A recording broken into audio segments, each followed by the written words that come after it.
የሰው ልጅ የዘር ግንድ የበቀለባት የጥበብና የዜማ እናት በሆነችው አፍሪካ ሙዚቃ ድምጽ ዜማ ብቻ አይደለም የህይወት መዝገብ ነው። ከአትላስ ተራሮች እስከ ኬፕ ታውን ከአባይ ዳርቻ እስከ ናይጄሪያ የባህር ጠረፍ አፍሪካዊነት በከበሮ ትርታ ውስጥ ተቀብሯል። በየጎጆ የሚሰሙ ሮሮች በየአደባባዩ የሚጨፈሩ የድል ዜማዎች በባርነት ቀንበር ውስጥ ሆነው ለነጻነት የተዘመሩ መዝሙሮች የአፍሪካዊነትን ምንነት የገነቡ የሙዚቃ ጡቦች ናቸው።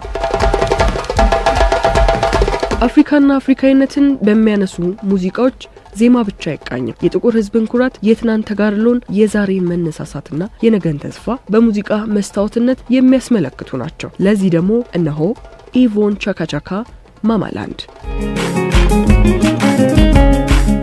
ማማላንድ እንደ አውሮፓውያን አቆጣጠር በ1988 ለአድማጭ በቃ። ያኔ ደቡብ አፍሪካ በአፓርታይድ ስር የነበረችበት ጥቁር አፍሪካውያን ለነጻነት የሚያደርጉት ትግል በበረታበትና የዓለም አቀፉ ማህበረሰብ ትኩረት ወደ ደቡብ አፍሪካ በዞረበት ወቅት ነው የኢቮን ማማላንድ ይሄንን ይዞ በመላው አፍሪካ የተደመጠው። ኢቮን ለአጉራ ያላት ጥልቅ ፍቅርና ትስስር ያነሰችባቸው የሙዚቃው ስንኞች ያዳመጠው ስሜቷን እንዲጋራ ተደጋግሞም እንዲሰማ ያስቻላት ነው። በስዋሂሊ ቋንቋ በሚያምር ሁኔታ የተቀነቀነው አዝማች ለእናት ምድር ያለን ጥልቅ ፍቅር ይገልጻል።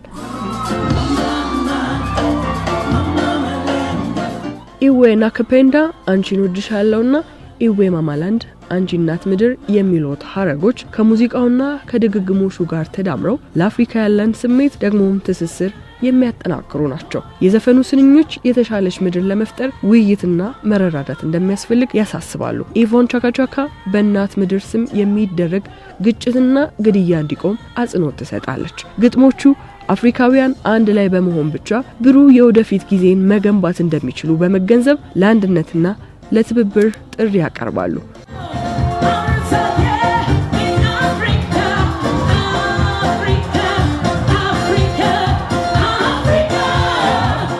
ሙዚቃው በደቡብ አፍሪካ እጅግ ተወዳጅ በነበረው የፖፕ የዲስኮና የባህላዊ ዜማዎች ቅልቅል በሆነው ባብልገም ሚውዚክ ስልት የተቀናበረ ነው። በዚህም ውስጥ ደግሞ የማይካድ አጣዳፊነት ይሰማል። ማማ ማማ የሚለው ተደጋጋሚ ጩኸት ከሙዚቃው ጋር ተዳምሮ ልመናንና ተስፋን ባንድ ላይ ያስተላልፋል። ኢቮን ቻካ ቻካ ይህንን ሙዚቃ ስትዘፍን ገና ወጣት ነበረች።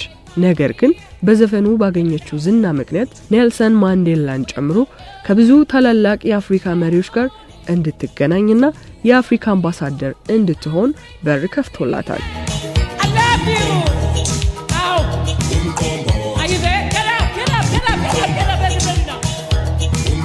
ደግሞ ሌላ አፍሪካና አፍሪካዊነትን የሚያነሳ ሙዚቃ ሳሊፍ ኬታ አፍሪካ።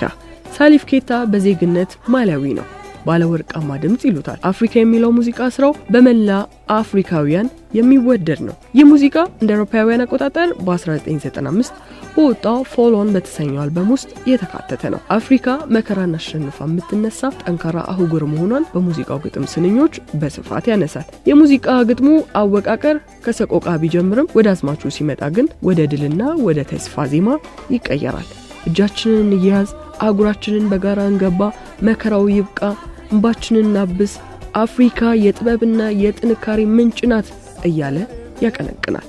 ሳሊፍ ኬታ እንደ ያባባና ማማ ያሉ ቃላትን በመጠቀም አህጉሩን እንደ ወላጅናትና አባት ይስላታል። አፍሪካ አፍሪካ አፍሪካ አፍሪካ አፍሪካ አፍሪካ። የዜማው መሰረት የምዕራብ አፍሪካ በተለይም የማሊ ባህላዊ ሙዚቃ ቅኝት ነው። በሙዚቃ ውስጥ የኮራ የባላፎንና የጊታር ድምጾች በከፍተኛ ጥበብ ተቀናጅተዋል። ሙዚቃው በሳሊፍ ኬታ ድምጽ ብቻ ሳይሆን በአጃቢ ድምጻውያን ጥሪና ምላሽ ስልት የተዋቀረ ነው። ይህ ደግሞ ከውበቱ ባለፈ የአፍሪካውያንን የጋራ አብሮነት መገለጫ ስሜት ለመፍጠር ያለመ ነው። ዜማው ውስጥ ያለው የሐዘን የጥንካሬ ድብልቅ ስሜት የሚፈጥረው ነገር ቃላቱን ባንረዳው እንኳን ዜማው ራሱ የሚናገረው ታሪክ አለው።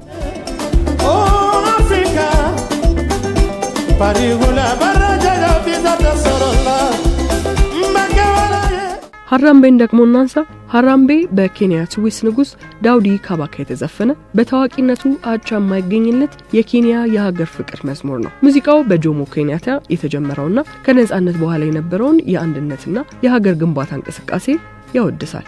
በስዋሂሊ ቋንቋ ሐራምቤ ሐራምቤ ሁላችንም በጋራ እንረባረብ ይላል። ይህ ሙዚቃ ዛሬም ድረስ በኬንያ የጋራ ጥረትና አንድነትን በማጎልበት የሚታወቅ ትልቅ የሙዚቃ ስራ ነው። በዚህ መነሻነት ሀራምቤ መላው አፍሪካውያን ስለ አፍሪካውያን ነጻነት፣ አንድነትና መተባበር ከሚሰሙትና ከሚጫወቱት ሙዚቃ ውስጥ ነው። ለዚህ የኛውን ሃይሌሩት ሀራምቤ ማማ አፍሪካን እንጠቅሳለን። ሃይሌሩት በመጀመሪያው አልበም ውስጥ ያካተተው ሀራምቤ የኬንያውን ኦሪጂናል ይዘት ወደ ሬጌ መንፈስና ወደ ፓን አፍሪካኒዝም የወሰደ ተወዳጅ ስራ ነው እና ሃይሌ ሀራምቤ ሲል ለኬንያውያን ብቻ ሳይሆን ለመላው አፍሪካውያንና ጥቁር ህዝቦች የአንድነት ጥሪ ያቀረበ ነው። ይሄውም አፍሪካውያን እጅ ለእጅ ተያይዘው እንዲሰሩ፣ እንዲዋደዱና እንዲረዳዱ ጥሪ ያቀረበ ነው። ሌላው የአፍሪካ ሙዚቃ ቴድሮስ ካሳሁን ቴዲ አፍሮ ኦ አፍሪካ።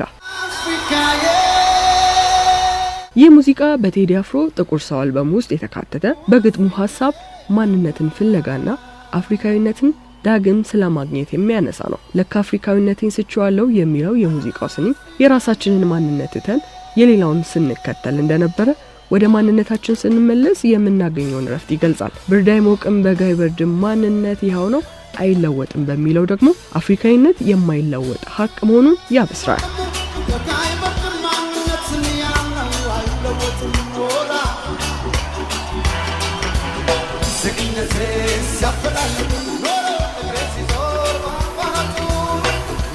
ሙዚቃው በሬጌ ስታይል የተዋቀረ ነው። በመግቢያው ላይ የምንሰማቸው ኦላጌቴ ሳልዋታ የሚሉት ቃላት ምናልባትም ከምዕራብ አፍሪካ ቋንቋዎች ጋር የሚመሳሰል ድምጽ እንዳለው ይነገራል። ይሄ ከሙዚቃ ግጥሙ ጽንሰ ሐሳብ በተጨማሪ የሙዚቃውን አህጉራዊ ስሜት ለማስፋት የተደረገ ነው።